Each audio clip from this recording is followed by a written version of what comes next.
Bonjour, vous êtes sur Décideur TV, c'est Lex Inside. Au programme de ce numéro, on va parler responsabilité juridique en cas de cyberattaque. On évoquera également White Alert, une plateforme numérique de lancement d'alerte. Et enfin, on parlera diversité dans l'arbitrage international. Pour débuter cette émission, j'ai le plaisir de recevoir Benjamin Jacob, avocat associé chez PDGB, pour parler responsabilité juridique en cas de cyberattaque. Benjamin Jacob, bonjour. Bonjour, merci de votre invitation. Alors, comment procède-t-on pour mettre en cause la responsabilité juridique des cyberattaquants ? Eh bien, le premier point et le plus important, qui va être le plus significatif dans la lutte contre ce type de cyberattaque, va être l'identification évidemment de l'auteur de la cyberattaque elle-même. Ce qui pose un vrai problème dans le monde dématérialisé que constitue Internet, qui est le principal vecteur utilisé pour réaliser ce type de cyberattaque, puisque, comme vous le savez, sur Internet, règle numéro 1, c'est l'anonymat.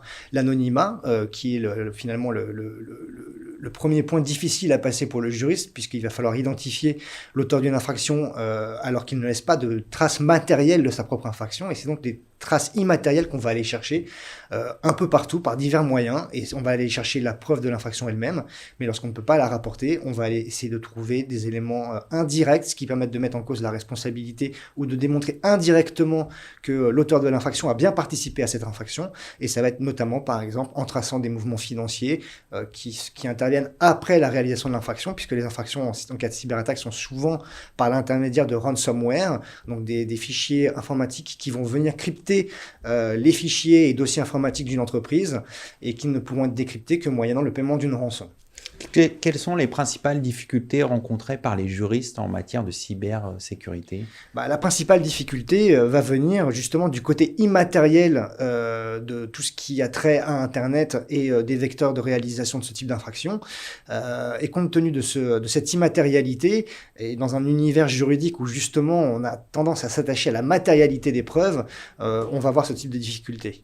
Et qui va être lié tout à la fois au côté immatériel, à l'anonymat qu'on retrouve très souvent sur Internet, évidemment à la technicité qui est utilisée par les cyberdélinquants pour ne pas se faire repérer, et dernier point, évidemment on est dans un univers dématérialisé mais surtout sans frontières, qui rend la lutte contre les cyberattaquants particulièrement compliquée lorsqu'on est situé en France, qu'on est une entreprise française attaquée et qu'on doit aller chercher la responsabilité d'un cyberattaquant qui peut potentiellement être au Brésil, au Japon, bref, n'importe où dans le monde. Est-ce que vous avez une affaire pour illustrer ce problème de responsabilité en matière de cyberattaque ? Alors évidemment, il y en a énormément. Il faut savoir qu'il y a des cyberattaques tous les jours. En revanche, il n'y a pas des condamnations tous les jours, puisqu'encore une fois, c'est assez difficile d'aller démontrer la preuve de la responsabilité du cyberattaquant et ensuite d'aller la traire en justice, puisqu'encore une fois, il peut être sur un autre territoire. Alors des affaires, il y en a beaucoup, et ces affaires illustrent quelque part la diversité des affaires des types de cyberattaques auxquels on peut être confronté et de différents degrés de complexité de la lutte contre ces types de cyberattaques. Première illustration, et c'est la plus simple finalement contre laquelle l'entreprise peut lutter.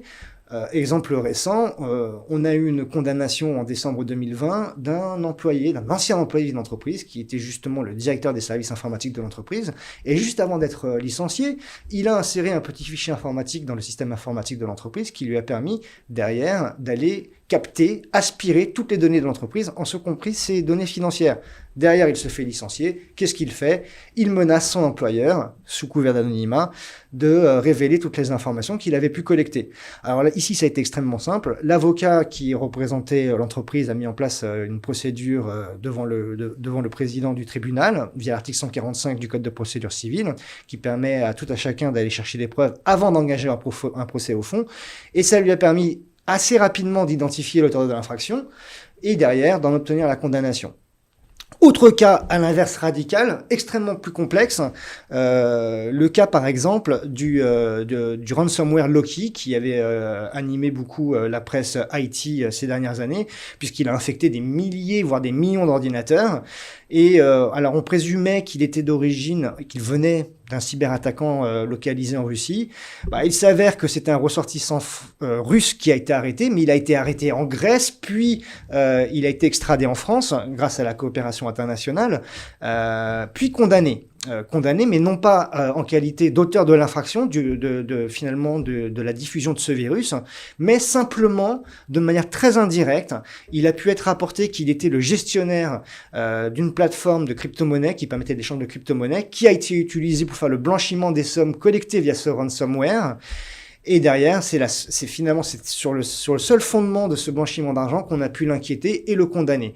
Alors, il a été condamné à 5 ans de prison, et 100 000 euros d'amende. Ce n'est pas rien, mais il faut savoir que cette personne, elle n'est pas recherchée que par la France. Elle était recherchée à la fois par les États-Unis, par la Russie et bien d'autres territoires sur lesquels ces infractions étaient faites.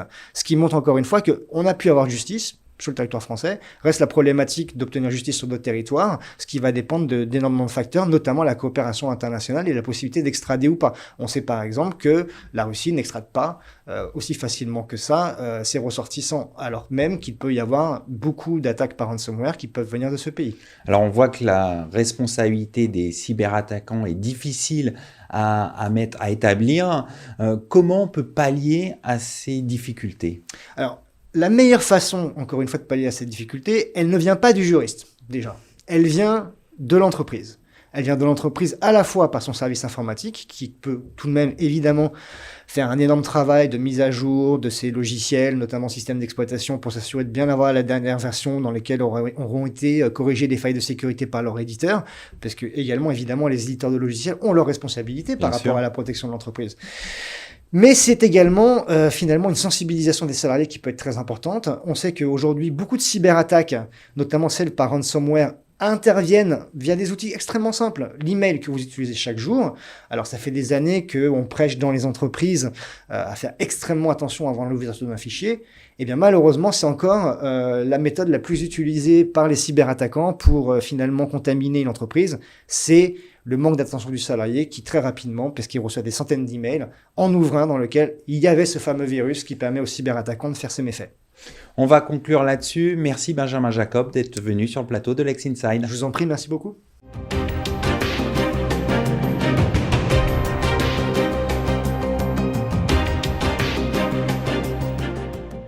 Vous êtes toujours sur Décideur TV, c'est Lex Inside. Je suis en compagnie de Julien Andrez, avocat associé chez IH, pour parler d'une nouvelle solution lancée par le cabinet White Alert, plateforme numérique de lancement d'alerte. Julien, bonjour. Bonjour Arnaud. Alors, pouvez-vous nous présenter votre solution ? Alors depuis 2018, janvier 2018 plus exactement, la loi Sapin 2 impose aux entreprises de plus de 50 salariés de mettre en place un dispositif d'alerte professionnelle qui doit garantir la confidentialité du lanceur d'alerte et du mis en cause sous peine de sanctions pénales. Alors notre solution, elle résulte d'un constat, c'est que encore aujourd'hui, beaucoup de dirigeants de PME et de TI ignorent cette loi ou la connaissent mal. Et lorsqu'ils la découvrent, eh bien, ils ne sont pas forcément très confortables avec l'idée de mettre en place un dispositif que l'on est tenté de qualifier de système de délation. Quant aux salariés, ceux-ci sont encore hésitants à utiliser un dispositif qui ne serait que interne et expriment certains doutes sur la confidentialité du lanceur d'alerte annoncé par l'entreprise. Donc, notre solution a été pensée pour rétablir la confiance entre les parties prenantes et permettre ainsi au dispositif d'alerte d'être un véritable outil de prévention. Quelle est l'originalité de votre plateforme ? Alors d'abord, White Alert, c'est une plateforme globale, clé en main, qui permet du jour au lendemain à l'entreprise d'être en conformité avec la loi. Et notre solution, son originalité première, c'est surtout que l'alerte, son traitement est confié aux avocats habilités du cabinet IH. Donc notre solution place l'avocat avec sa déontologie, son secret professionnel, son savoir-faire, son expertise au cœur du dispositif d'alerte. Et donc l'avocat se trouve peut intervenir de manière extrêmement précoce sur des menaces ou des risques potentiels. Et donc l'avocat peut délivrer une recommandation avisée aux dirigeants d'entreprise.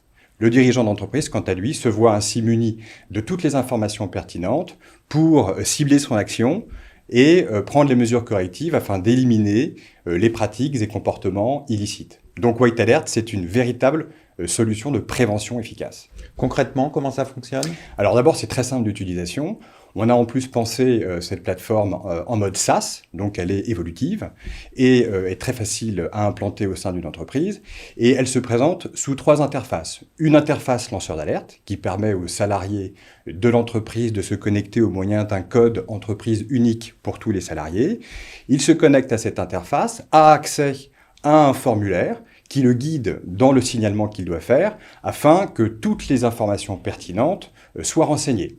À la fin de sa démarche, il lui est donné un code secret qui va permettre au lanceur d'alerte de se connecter ultérieurement à la plateforme pour connaître l'état d'avancement du traitement de son alerte. Ensuite, il y a une plateforme, une interface client qui va permettre aux dirigeants d'entreprise et aux référents internes, s'il en existe un, de se connecter à cette interface, mais qui ne contient que des informations statistiques. C'est un tableau de bord. Et aucune information concernant le contenu de l'alerte ni l'identité du lanceur d'alerte n'est ici accessible, confidentialité oblige.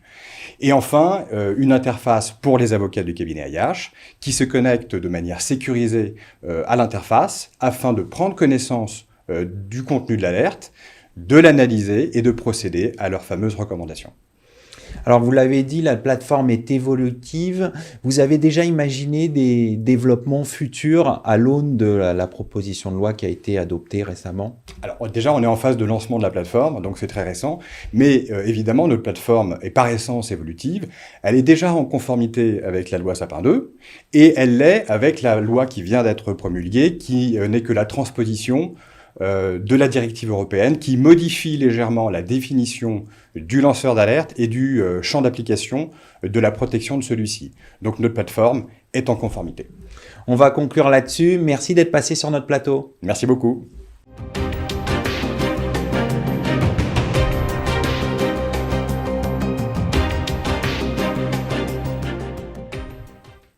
Bonjour, vous êtes sur Décideur TV, toujours dans Lex Inside et je suis en compagnie de Yasmine Mohamed, présidente du board de la Paris Arbitration Week, avec qui on va parler de la diversité dans l'arbitrage international. Yasmine, bonjour. Bonjour Arnaud. Alors pourquoi la diversité est au cœur de la 6e édition de la Paris Arbitration Week? La diversité est au cœur de tout de nos jours. Et c'est une notion qu'on voulait porter dans les événements, mais aussi nous-mêmes au sein du board dans les événements qu'on organise, notamment le keynote, le premier jour au moment du kick-off. Alors concrètement, qu'est-ce que ça implique d'avoir la diversité dans l'arbitrage? Ça implique énormément de choses. C'est pas qu'un principe ou une philosophie. La diversité, c'est quelque chose de fondamental dans la décision prise, dans la méthodologie de la décision prise. En ayant de la diversité, on s'assure que les décisions prises représentent réellement les gens et pas qu'une minorité qui serait à la tête des autres.